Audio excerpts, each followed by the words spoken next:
So it's a week-long trip, and the average person sees at least several people either die or dead.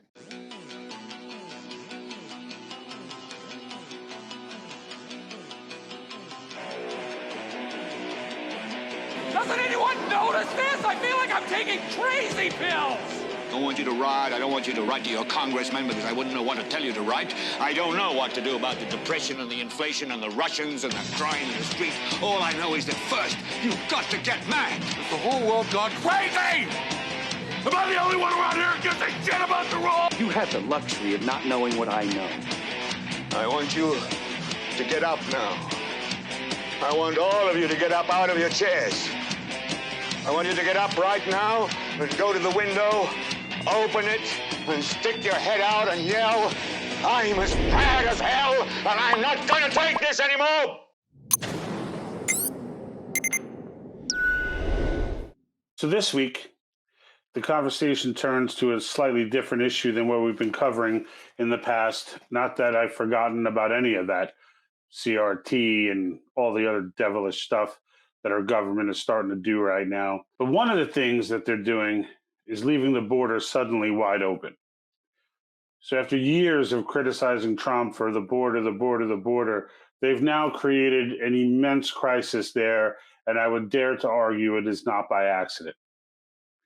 The border's wide open. News is reporting in the home countries that have people fleeing and joining these caravans: Guatemala, Colombia, Haiti, Cuba. There's a wide list of places that people are coming from. And they generally, as you will see in a moment when I show you this clip from a very in-depth interview that was done with war correspondent Michael Young. Okay, you might remember Michael. We briefly had one of his clips when he was discussing the Capitol riots. But in general, the man has been all over the world. He's been reporting from everywhere. He's been to Iraq, many places in the Middle East. He's been acclaimed by liberal and conservative publications alike. He's an independent guy, basically gets his story over to those who want it, which gives him the freedom to report as he wishes and not how he is told. Now, Michael Young did an interview with Epoch Times, and they now have an Epoch Times television show or TV station. And I've been saying, you've heard me say many times before, Epoch Times is as legit as it gets when it comes to investigative reporting. And I don't believe Young works directly for them. They just know that he's out there and he's as good as it gets. And right now, Young is in Panama City, or at least during this interview, he was in Panama City. And he's been making his rounds. He started at Columbia and is working through the stops of one of the most deadliest trails that these caravans go through. And it's called the Darian Gap. Okay. The Darian Gap is just straight jungle. There is no path. There is no anything. It's raining all the time. It's full of mud. There's disease, all kinds of nasty stuff going on in there. And Michael tells the story from these people as they come out of there. He interviewed some. He spent some time in Colombia where it all begins.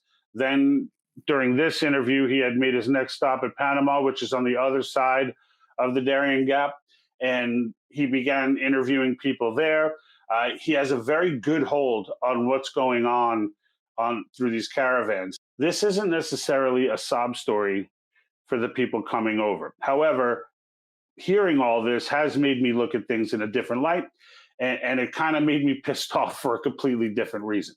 So these people, in the end, and you'll see this towards the end of the rant, are not told what they're getting into.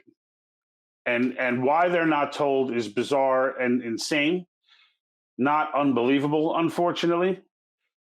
The cartels are selling the trip as if there's going to be beds and stops and places that they go, as if the money that's being paid, because it is an exorbitant amount of money, as if it's going to pay for those types of accommodations. And when they begin the trip, they quickly realize that's not the case.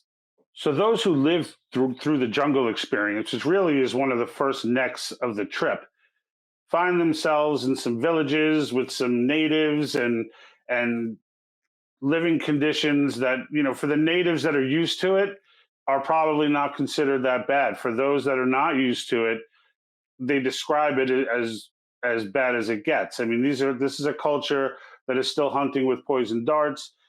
This is just one stop, right? So there are other stops along the way. I'm sure by the time they get to Mexico, I don't know where they're staying or if they have housing, but at least it's not in the middle, just, jungle atmosphere. But they have no idea what they're getting into. People are being raped, beaten, they're robbed regularly.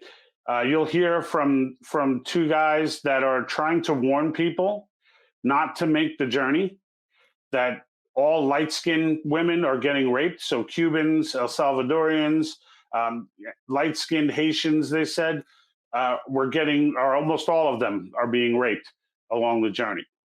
Everyone is being robbed. Let's not get into the children. But then you think to yourself while you're watching it, why don't they know? So before I go on, let me give you some of the interview with Michael Yon. And this came from Epoch Times TV. Excellent job from Epoch Times. Again, I would put the link for this, but if you're not a subscriber to the Epoch Times, I am. You won't get this video. If they ever release it, outside of subscription, I'll be more than happy to post it up. And if it ever hits YouTube, I will be most happy to post it up. However, right now I went to YouTube. There's nothing but the trailer for it. They know they want to get paid for their investigative reporting, and I don't necessarily blame them for that.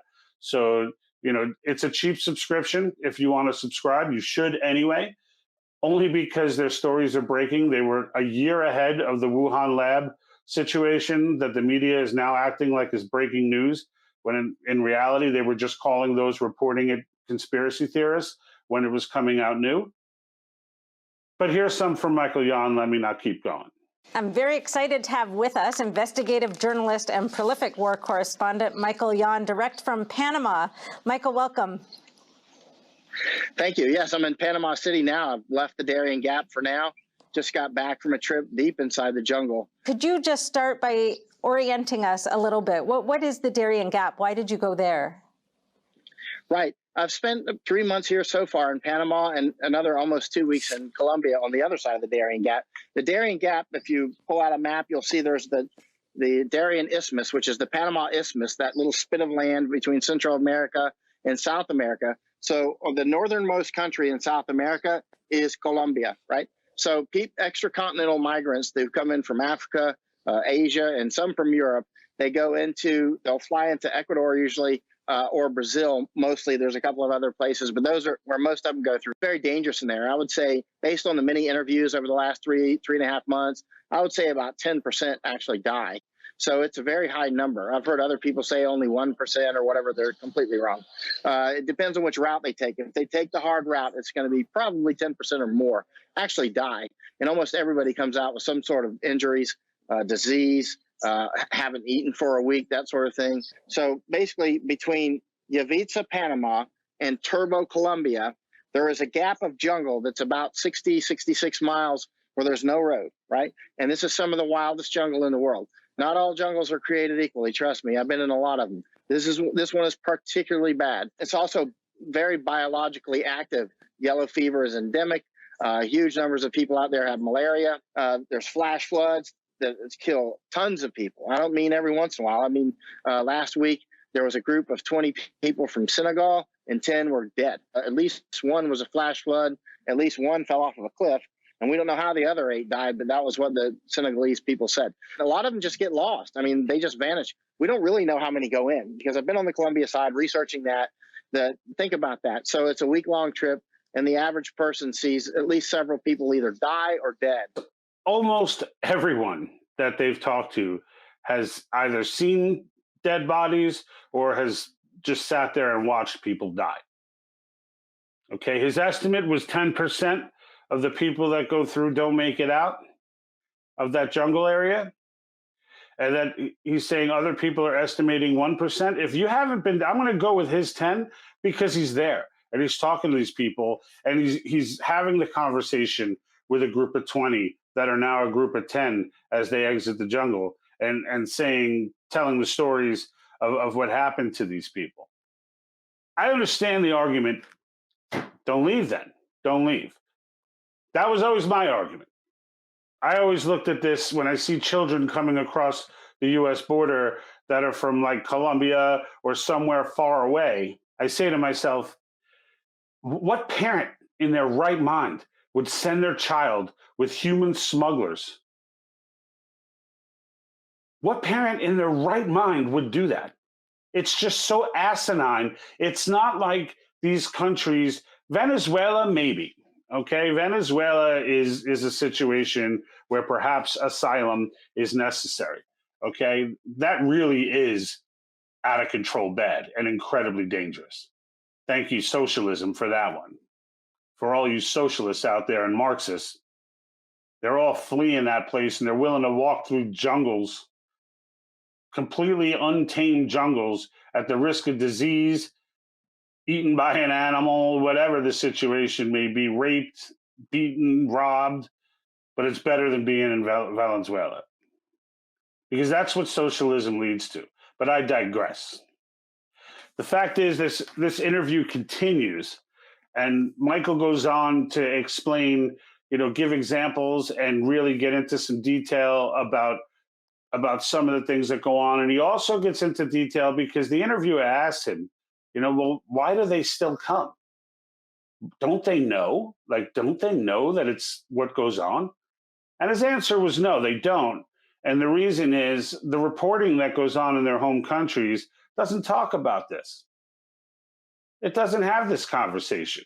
I believe he called CNN, he accused CNN of putting up infomercials to come to the United States, because all they report on is how porous the border is, how many people are coming over, and basically, without saying it, telling people, this is the time. This is when you want to make your move. There are no news stories about the people that are raped in the jungle and all that. The cartels are running these areas. They're not getting that information. These parents, many of them probably think they sent their kids, they saved up, 30 grand, whatever it may be, saved it up, gave it to these guys, and they think for 30 grand, my kid's going to be safe. That's not the case. That's not the case.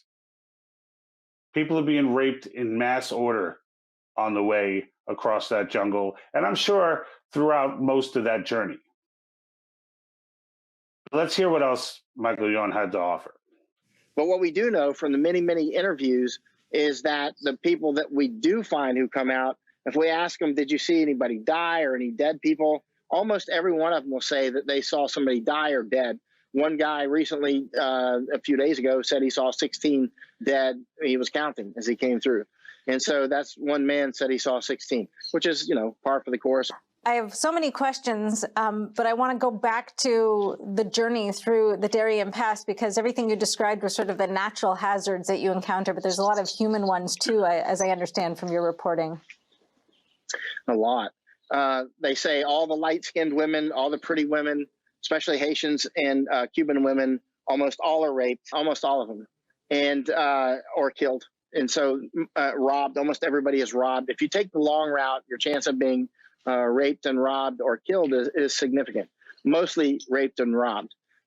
So that's another hazard. So you've got all the other things like yellow fever and cholera and flash floods that are sweeping a lot of people away, those flash floods. A lot of people that haven't come from jungle or, let's say, mountainous environments that are rainy and with sudden rains, they don't know the dynamics of flash floods. And they don't seem to realize the water doesn't really rise very slowly. It comes with a rumble. And you might get 15 minutes of warning if you know what you're listening for.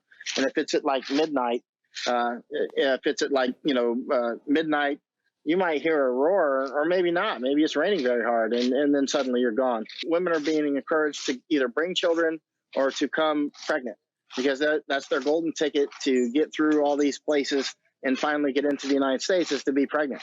The people that are entering the Darien Gap, almost none of them realize what they're getting into. Almost every single one, when they get to the other side, if they live, will just they'll use words like it was hell. La verdad les voy a decir a ustedes, la travesía no es fácil. Hay muertos, hay niños violados, nos atracan. En realidad no es bueno para todo inmigrante que quieran pasar por esa selva. Se lo estoy diciendo de No lo pana. recomiendes, No lo crucen, recomiendo. no crucen porque allá viven las mujeres. Mujeres blancas las violan, no crucen, por allá no se puede cruzar. Nos atracan, nos Atracan, violan. las violan, hombres y mujeres. I was actually going to ask if people know what they're getting into, because I saw also in your reporting that 16-year-old sister and a 12-year-old brother from Haiti who looked so, happy and confident and excited almost to go through. You were talking to them on the Colombian side. So we've been tracking Medice and her 12-year-old brother, Miguel, and her mother step by step. She sent pictures back of her and her brother, and they're thin as a rail now. And they were quite, beefy kids like American kids before they went in. And so now they're quite skinny, actually. And so it's very rough. If you're a super athlete in the dry season, you might do it in 4 days if you're a Superman. Other people are taking, 6 days to, 2 weeks. One guy just took 22 days, and that was an epic story. How is it that they aren't getting the message isn't, making it back before they make the journey that this is pure hell? Well, you can see CNN doing basically infomercials. CNN in Spanish on the TV at the hotel here. And this is something you see all the time across Latin America. Spanish CNN is essentially an infomercial for illegal immigration. They're doing a massive report on the new administration's policy change today to give temporary protected status to Venezuelans. And it's saying right here that it will benefit 320,000 Venezuelans. That means there's that many in the United States right now, but that's not going to be for long, because there are millions of Venezuelans right now that are watching CNN in Spanish, and they're saying, I want to be next. One of the other things I've seen in Latin America, I saw in Nicaragua, was CNN basically making a report that looked like an infomercial about how to migrate illegally to the United States and which cities would welcome you with open arms when you get there, sanctuary cities. And they had a list of them so that you would know as a Latino exactly where to go once you got into the United States. This is how CNN is assisting irregular migration, and it's straight up propaganda. You feeling me? Now do you understand why this became a part of a rant? It's that last piece. I really couldn't have given the impact without going through the true, real deal, nitty gritty tales of what it is that these people are going through when they make that decision to leave and make a run for the United States. Now, a lot of the countries they're leaving, yeah, they're not as well off as the United States, but with the exception of Venezuela, they're not exactly the socialist cesspools that people would be seeking asylum from for personal risk. However, the culprit here, I think at this point you should understand pretty well. So these people have no idea what they're getting into. The CNN report there on the rape and on the murder and the people that are dying for other reasons, such as flash floods and disease. I mean, I don't have the whole thing up, but he talks about people having their feet cut off because they show up out of the jungle with such severe gangrene that there's no hope but to cut their foot off. Does any of that get mentioned in CNN's advertising? And he gave the examples of Nicaragua. No, they don't. They don't. What they report on there is that we have a new administration now. We have a new administration, one that's much more open to taking you in. It'll be wonderful for Venezuelans, right? It was Venezuela and Nicaragua are the two examples that this gentleman personally spoke of. But you can bet that it's going on in Guatemala, in El Salvador, in Colombia, and all over Central America. You can guarantee that. Okay, I guarantee you they're not showing Epoch Times in Guatemala or in Nicaragua. Because CNN is the world's mouthpiece for bullshit. That's what they are. And the reality of the matter is right now, They're encouraging people to go on that trek that you just heard about. They're pumping them up. They're firing, not only encouraging them, but they're encouraging them to give up their life savings to put themselves at risk in this way. It's despicable. It's an all-time new low for mainstream media. It's not bad enough that they spend all day pumping garbage into our heads. We're smart enough at this point, when you look at their ratings, it's pretty clear. We're smart enough at this point to disregard them and know where they're coming from. But if you don't live in this country and you weren't raised here and you haven't seen all this bull crap come up the pipe, and you're in your own country where you know that it's like blatant propaganda on the news, you're looking elsewhere for it. And many of these people think U.S. news is the place to go, as crazy as that sounds. So they look to CNN to try and get an idea of what's going on in the world. And this is what they get. This is what they get. A humanitarian crisis encouraged and egged on not only by the administration and their bizarre, really, it's not even a policy. I don't even think Biden knows where the border is and how the whole thing works. I don't even think he understands it at this point. But somebody does. Whoever his handlers are, whoever it is that props him up in front of the podium before the cameras go on, they know. And there's no other excuse except that it's intentional. There's no way anyone really believes that this open border madness is good for anyone. You can sit and ponder and come up with your theories as to what the motives are, but whatever they are, whoever ends up being right in the end, they're not good, and they're not in your best interest. That I can guarantee you. Rant over. And like that, he's gone.